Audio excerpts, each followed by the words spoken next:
Have you ever wondered why, even though you do everything right, living kindly, steadily, being respected, there is still an obscure, hard-to-name emptiness inside you?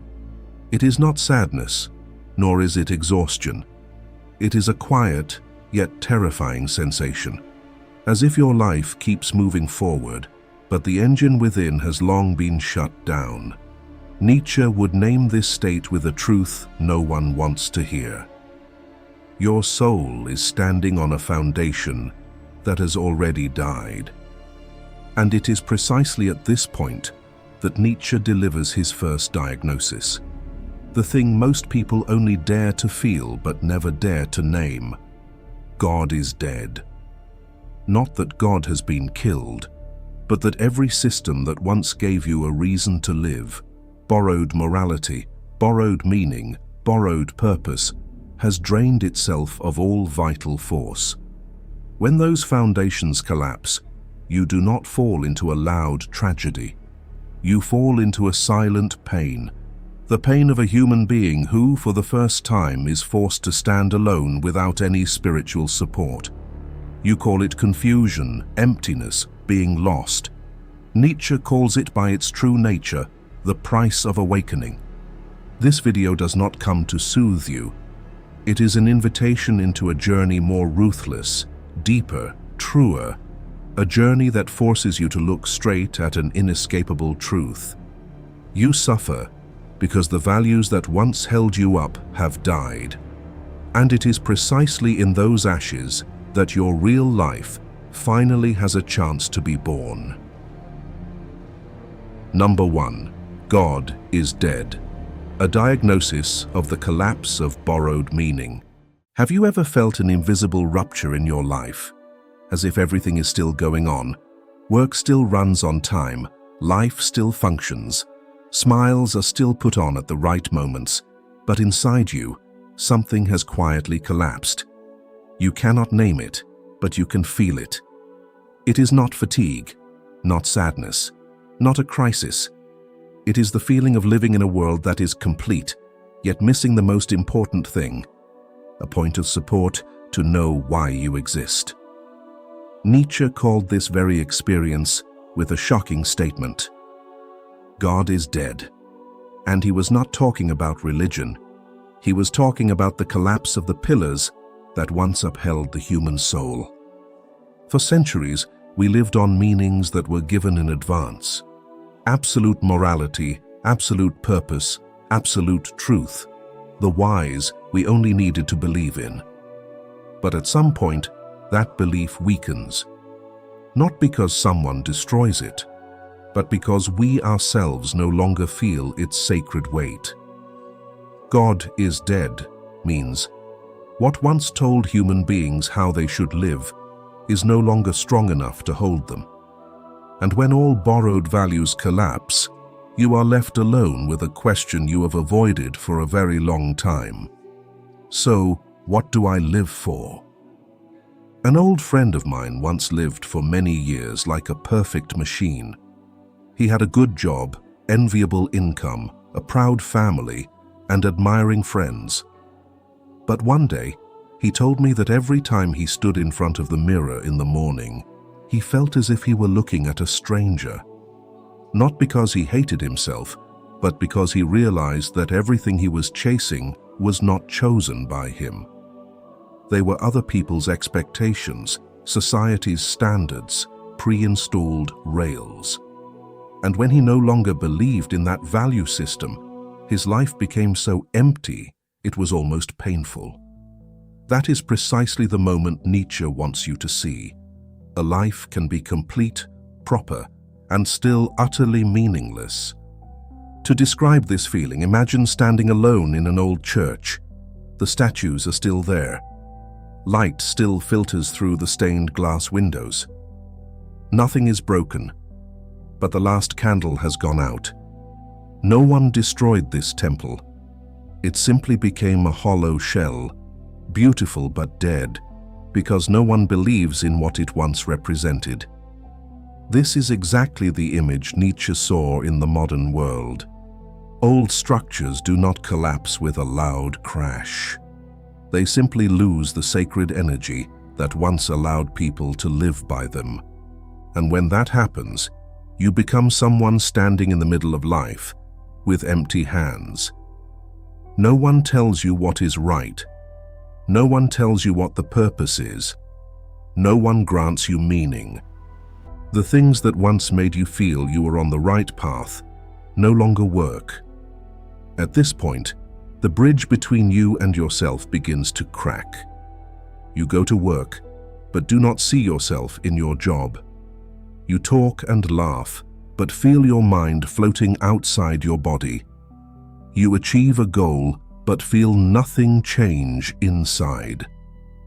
That is not your fault. It is a sign that the entire borrowed meaning system you were raised on is falling away. Nietzsche did not write, "God is dead," to challenge religion. He wrote it like a doctor diagnosing a spiritual illness of an entire era, the collapse of meaning that comes from outside. When you no longer believe in the truths that once helped you stand, you fall into a void, not the emptiness of lacking things, but the emptiness of not knowing what you should live for. And that void is the root of a kind of suffering that no medicine, no positive advice can cure. It is the pain of living as if a foundation still exists when it has long since died. In Nietzsche's eyes, you suffer not because you are weak. You suffer because you have begun to awaken. And the first awakening of the modern human always takes the shape of loss. The loss of old beliefs, old purposes, old systems. But if you are brave enough to look straight at this collapse, you will see what Nietzsche saw. When borrowed meaning dies, for the first time in your life, you have a chance to see yourself. And in that very moment, you realize a brutal yet liberating truth. God is dead. And that is why you hurt, but also why you can begin to truly live. Number 2.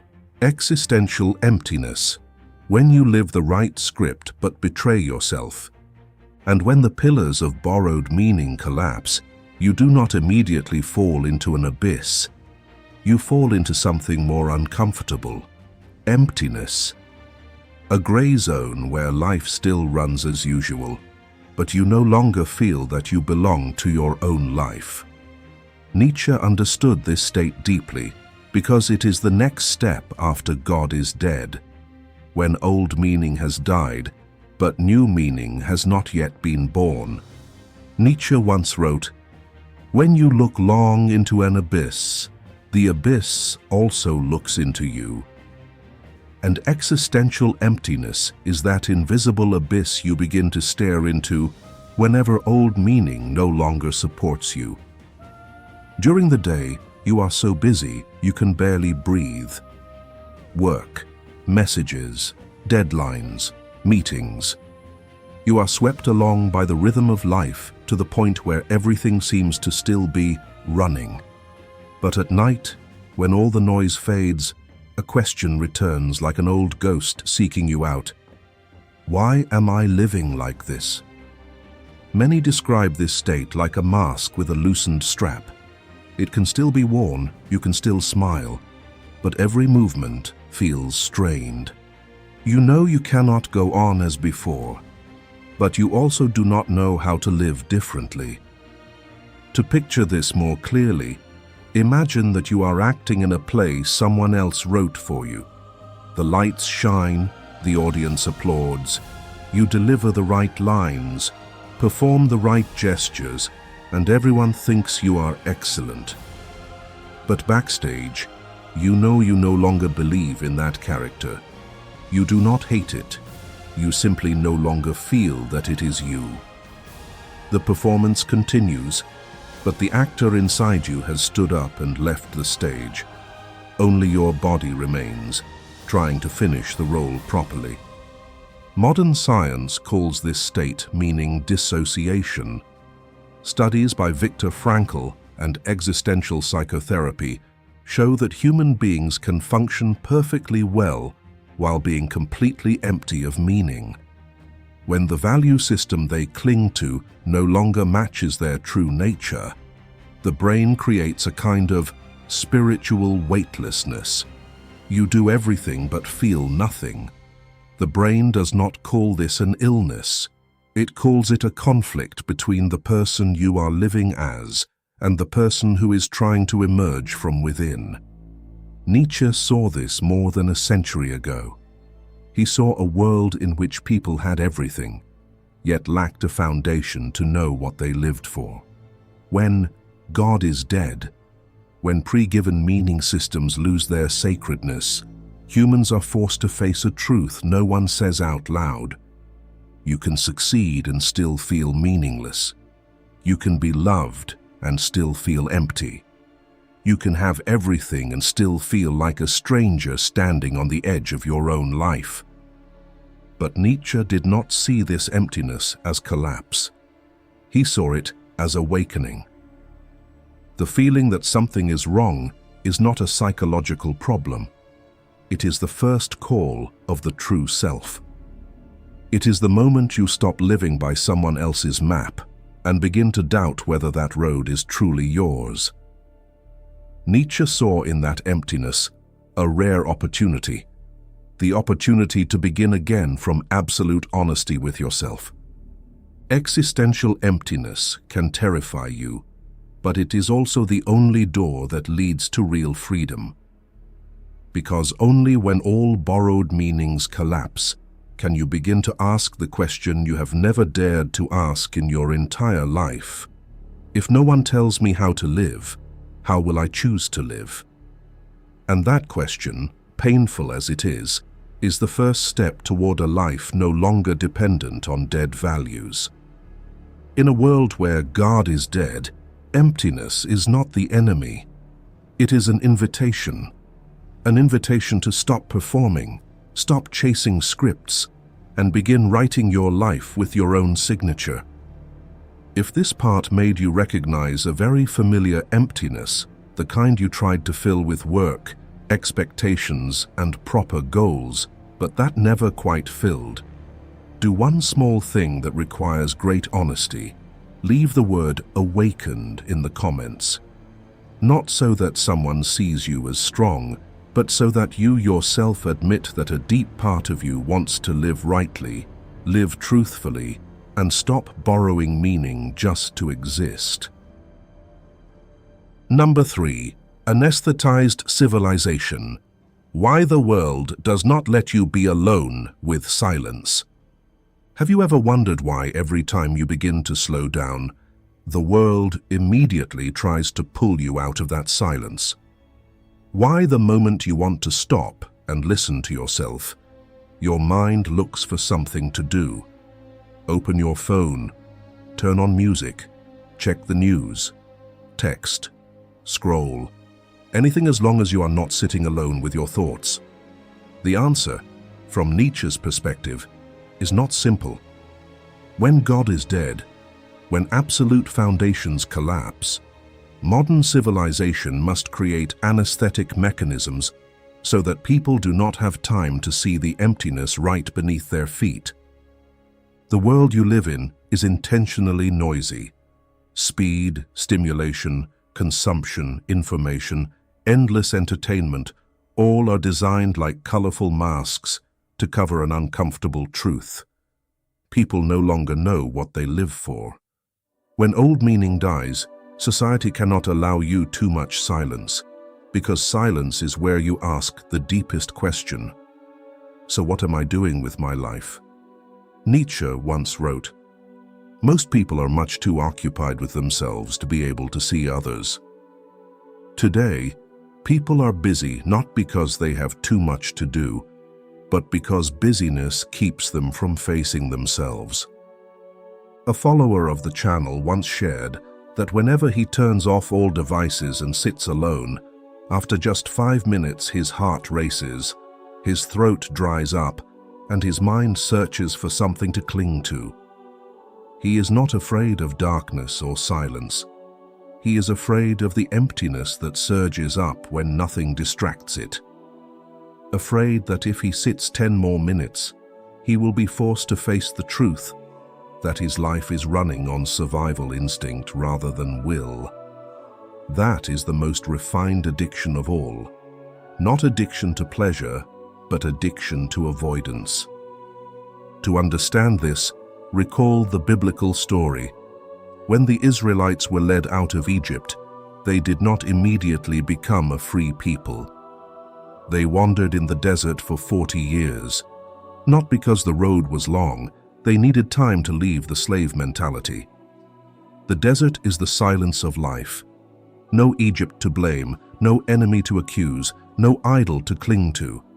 Only the raw question remains: who are we when no one commands us? And just like today, the Israelites feared that emptiness so much that they wanted to return to Egypt, to slavery, rather than endure the silence of freedom. Nietzsche saw the same pattern in modern humans. They want freedom, but fear the silence that comes with it more than any form of bondage. Today, anesthetized civilization does not come from oppressors, it comes from convenience. Everything is faster, easier, more comfortable, but also shallower. Technology does not create meaning. It only creates the illusion that you are in control of your life. You press one button for food, another for entertainment, another to talk to the whole world. But what you cannot press a button to obtain is what Nietzsche saw as the foundation of a strong life, a reason to exist. And because that reason is missing, people constantly seek small doses of stimulation to forget its absence. Scientific progress provides countless ways to live, but gives you no reason to live. Religion once answered the question, why? But as faith in it declines, society offers only instructions for how to succeed, how to optimize, how to be productive. But no one answers the only question Nietzsche cared about. Why should I live by those standards? When the question why disappears, humans become free in theory, but empty in essence. This is the central contradiction of humanity after God is dead. Freedom has never been greater, yet people have never been more lost. There are thousands of choices, but no compass. Infinite possibilities, but no guiding will. People swim in an open ocean yet circle endlessly, as if trapped in a small pond, repeating exhausting stimuli just to avoid feeling the meaninglessness underneath. But if you have the courage to look into this emptiness, you will see what Nietzsche wanted you to see. Silence is not where you die. Silence is where you begin to be reborn. Because only when you stop running, stop anesthetizing, stop dispersing yourself, can you hear the voice every anesthetized civilization wants you to forget, your own voice. Number 4, nihilism, when the highest values devalue themselves. From here on, the journey is no longer vague. It becomes sharper, harsher, and more real, because from this moment, every step you take no longer comes from the instinct to escape or from anesthetic stimulation, but from a will that is awakening, slowly but irreversibly. And it is at this threshold that Nietzsche saw a depth most people fear: the rise of nihilism. Not distant philosophical nihilism, but the very modern experience of humans after God is dead. The moment you realize that the values that once kept you tied to life have lost their power, and you no longer know what to believe in. According to Nietzsche, this is not a sign of decay, but a consequence of the death of borrowed meaning. When old meaning collapses and new meaning has not yet been born, humans fall into what he called nihilism. This is the moment when all values once considered supreme become powerless. What was once sacred becomes trivial. What was once certain becomes vague. What once fueled your life is now only a hollow shell. Nietzsche wrote in The Will to Power, "What does nihilism mean? That the highest values devalue themselves. No one destroys them.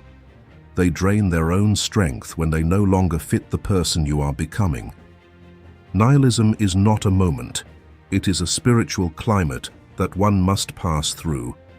And most get stuck right at its entrance, especially in the form of passive nihilism. You do not collapse, nor do you rise. You simply drift. You work out of inertia, consume to kill time, say nothing really matters, not out of enlightenment, but out of exhaustion. The soul no longer has the strength to believe in any value, yet lacks the courage to destroy and rebuild from the ground up. I once knew a man living exactly this model of passive nihilism. He was not dramatically suicidal. He was simply fading out. No longer interested in what he once loved, no longer having clear goals, yet unwilling to change. When I asked what still gave his life meaning, he just smiled. I no longer believe in anything long enough to pursue it. That was not serenity. That was a soul that had drifted so far from its true self that all values had collapsed onto the same plane, flat and meaningless. The nihilism Nietzsche described is not a darkness that devours you. It is like a spiritual desert. No storms, no obvious danger, just the dry stillness of an empty land. And if you do not understand what is happening, you will think it is the end. But Nietzsche wanted you to see the opposite. The desert is not where you die. It is where your last illusions are stripped away. No trees to cling to, no shade to hide under, no one left to blame. In that desert, everything you once relied on to define yourself disappears, and you are left with one single truth. You must create value for yourself. This desert image appears repeatedly in Nietzsche's philosophy, not as a pessimistic symbol, but as the necessary setting of rebirth, the space where the old ego cracks so that a new one can emerge. Yet most people stop at the first boundary, living their entire lives just to avoid that dryness. Many misunderstand nihilism as the stage of realizing that nothing matters. But that is merely the fatigue of a soul that no longer believes in old values and has not yet dared to create new ones. Nietzsche never celebrated indifference. What he wanted you to see is this: nihilism is not the enemy.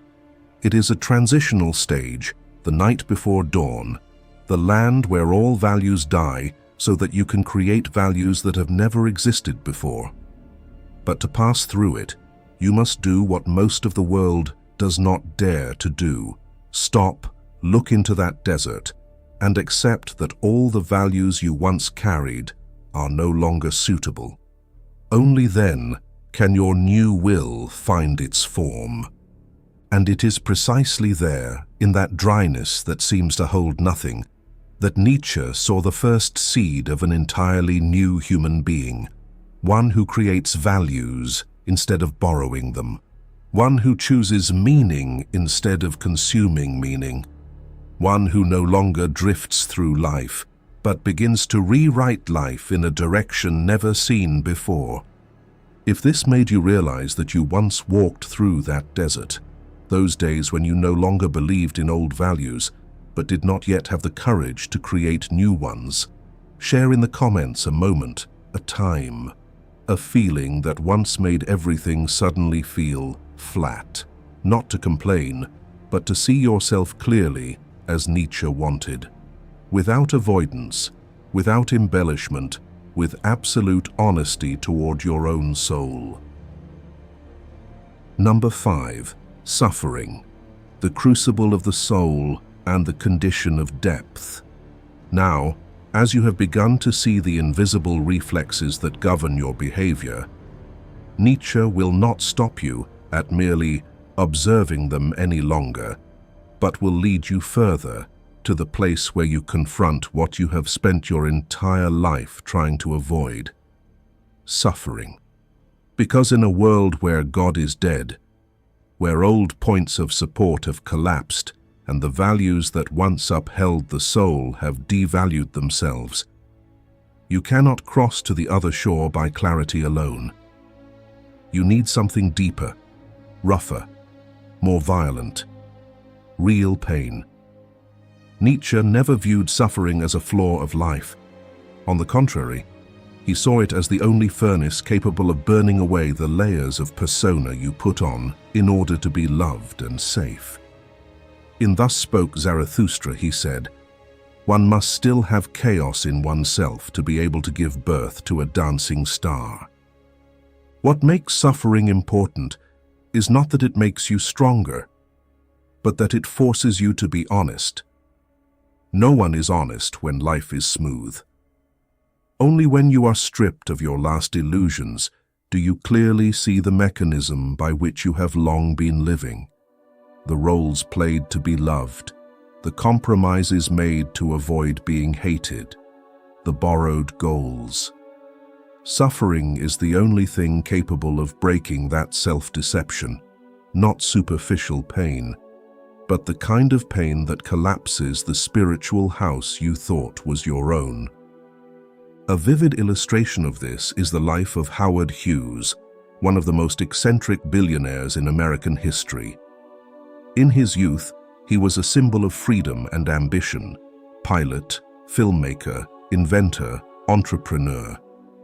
But the older he became, the more trapped he was by obsessions, invisible fears, isolation, and layers of persona he himself created to continue living as the legend of his own making. What destroyed him was not failure, but the pain he refused to face, the fragility of the true self. His suffering turned into victimhood, self-imprisonment, self-numbing, turning himself into a shadow of himself. If Howard Hughes had dared to pass through the pain and look into the chaos he avoided, the story might have been different.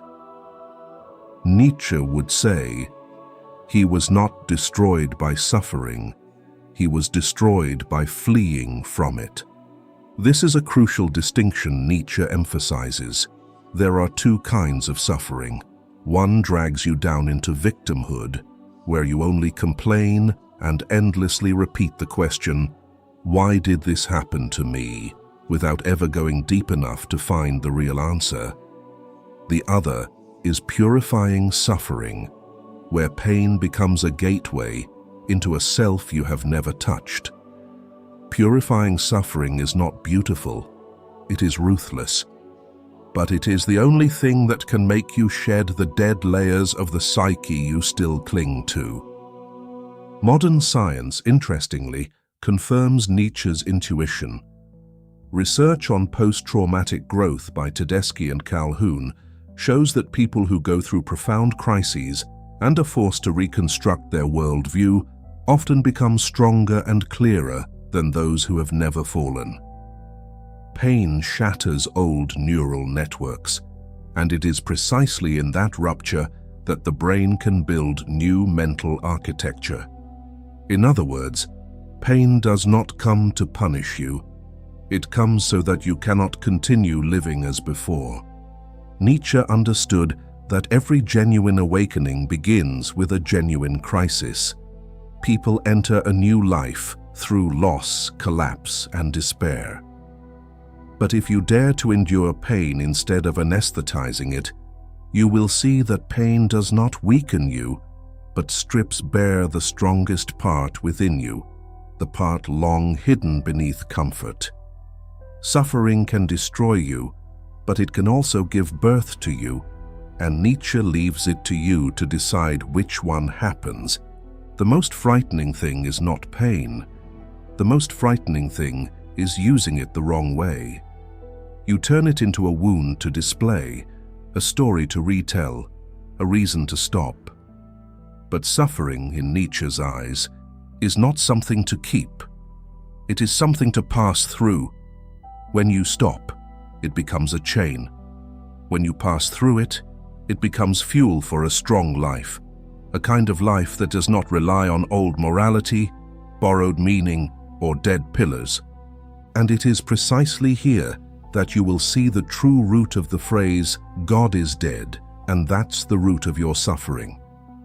Not because the absence of divinity makes you suffer, but because when old supports disappear, you are forced to stand on your own feet. Suffering is merely the sensation of your spiritual bones growing back into their proper shape. Number 6. After collapse, the naked human and the responsibility to create meaning.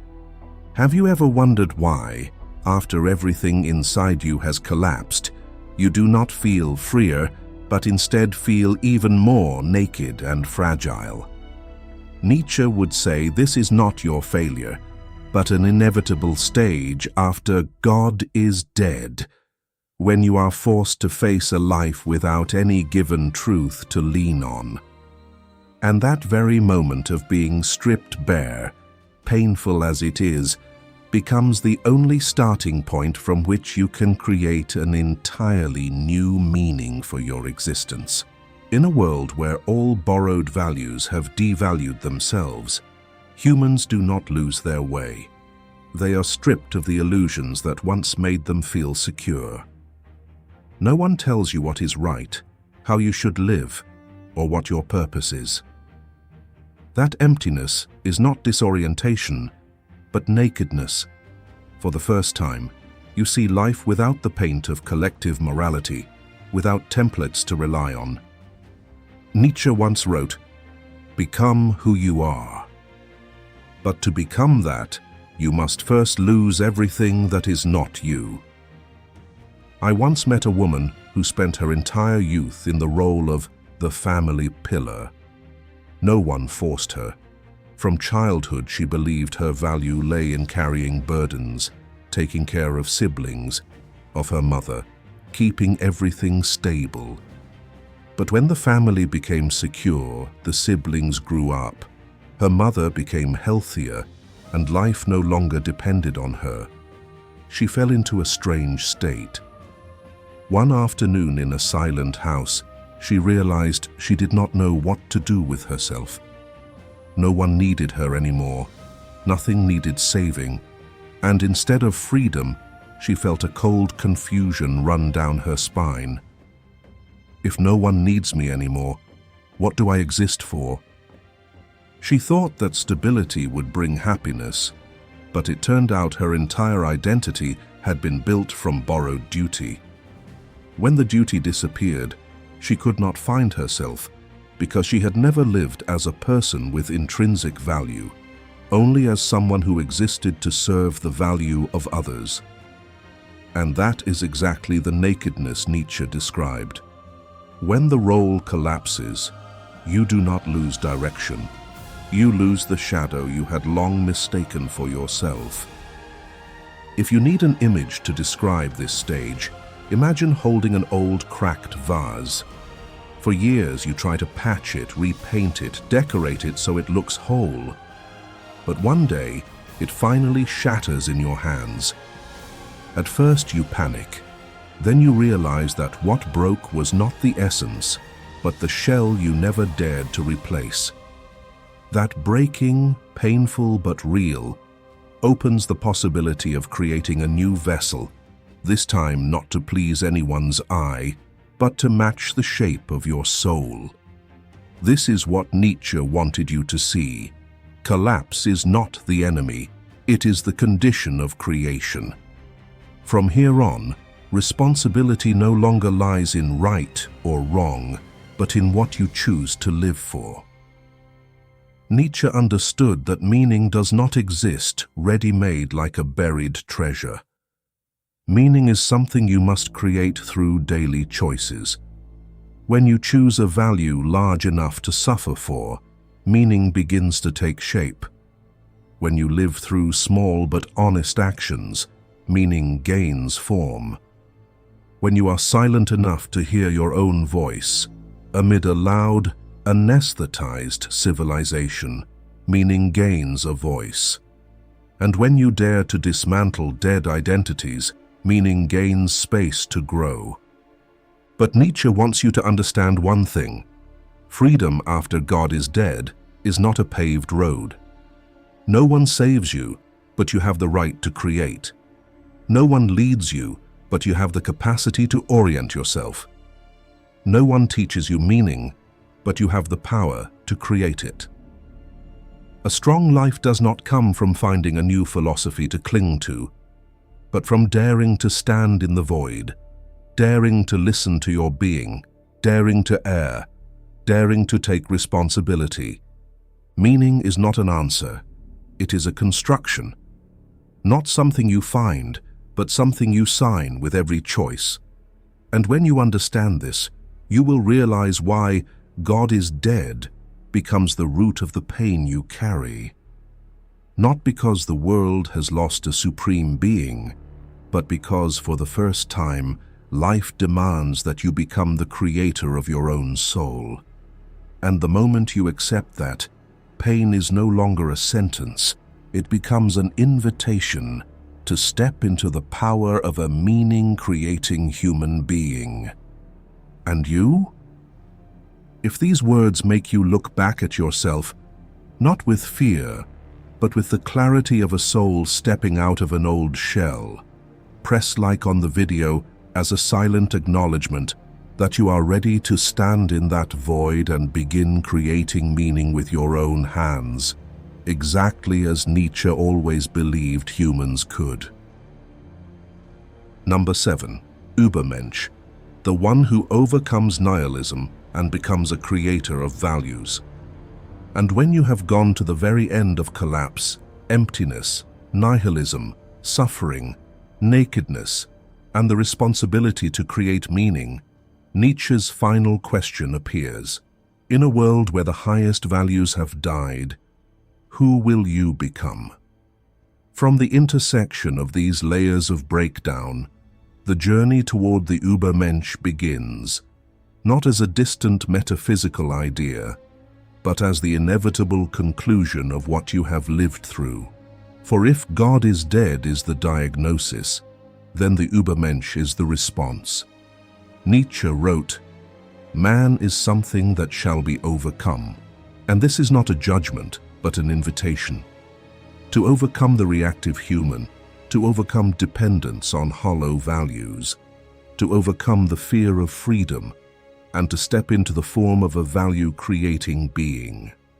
In a group sharing session, I once met and heard the story of a 45-year-old man who, after divorcing and quitting his job in the same year, fell into a state he described as standing in an empty house with no furniture and not knowing where to begin. For many years he lived by others' expectations, worked a job he did not love because it was safe, and tried to maintain a dead marriage out of fear of judgment. When everything collapsed, he faced life without a map for the first time. At first there was despair, then emptiness. But 6 months later, he said, "When everything disappeared, I finally saw the part of me that never had a chance to live." He began drawing again, something he once loved but abandoned. He did not become a famous artist, but he became a person walking a path chosen by himself. And in that very moment, when he no longer sought validation, the first trace of the Übermensch appeared. One who creates value instead of borrowing it. If you need an image for the Übermensch, imagine a piece of land after a fire. The flames have stripped everything bare. Trees, roofs, the things that once sheltered and imprisoned you. Standing before that land, you have two choices. Mourn what was lost, or realize that for the first time, you have open ground on which to plant seeds as you wish. That is the soul after God is dead, naked, yet full of possibility. The Übermensch does not flee the burned land. He builds right on the ashes, not to recreate the old, but to create what has never existed. Many misunderstand Nietzsche. The Übermensch is not a ruler, not a superhuman genius, and certainly not an arrogant denier of morality. The Übermensch is one who overcomes himself, one who dares to create new values instead of living within dead value systems. When absolute standards disappear, humans easily fall into chaos. But Nietzsche says that it is precisely in chaos that if you have the strength, you can become a source of creation. If no one gives you meaning, you can create it. If there is no mission, you can forge your own. Every step you take becomes a hammerstroke, reshaping the map of your soul. Modern science confirms this as well.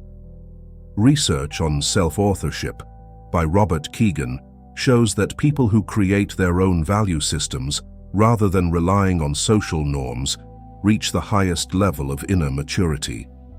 They do not react to life, they shape life. Not because they are stronger, but because they do not look for meaning outside, they create it. This is the psychological structure of the Übermensch, living as cause, not as effect. Nietzsche understood that the world after God is dead is a place where reactive people will be exhausted and creators will rise. When you no longer need validation, you become magnetic. When you no longer fear losing anyone, you are free. When you do not wait for salvation, you save yourself. When you do not rely on systems, you create a system for your own soul. That is the paradox Nietzsche wanted you to see. Suffering is not a sign that you are dying. It is the demand that you be born a second time. And if you ask, what, ultimately, is the Übermensch? Nietzsche's answer is simple, but hard to accept. The Übermensch is the human reborn after all gods have died, who does not collapse with them, but rises and becomes the creator of his own soul. He does not seek meaning, he creates meaning. He does not borrow values, he forges values. He does not flee nihilism, he turns nihilism into soil for cultivation. And when you can do that, when you stand firm in the void without needing supporting walls, when you love life not because it guarantees anything, but because it is the place where you can create what has never existed, then you touch the true essence of the phrase, God is dead. And that is not only the root of your suffering, but the source of the greatest power you have ever possessed. If you have come this far, you may have felt what Nietzsche wanted the world to understand. The pain you carry is not a sign of malfunction, but proof that the old foundation within you has died, and a new foundation is demanding to be born. God is dead is not an ending, but a doorway. When all borrowed meanings collapse, you are forced to look where you have long been afraid to look, yourself. And there, in that nakedness, your pain becomes a compass, and the void becomes the ground where true will can take root. Nietzsche never promised this journey would be easy. He promised only one thing. When you no longer rely on dead values, you begin to touch the power of the Creator. That is when you stop searching for meaning and begin forging it. Stop borrowing values and begin carving them. Stop running from nihilism and turn it into land for planting. If these lines awaken something very quiet within you, send them to someone who is also struggling with the silent collapse of their own life. And if you want to continue the journey of building a soul with depth, endurance, and the will to define itself, subscribe to the channel to keep walking with us on the path toward becoming the strongest version your life is quietly calling you to become.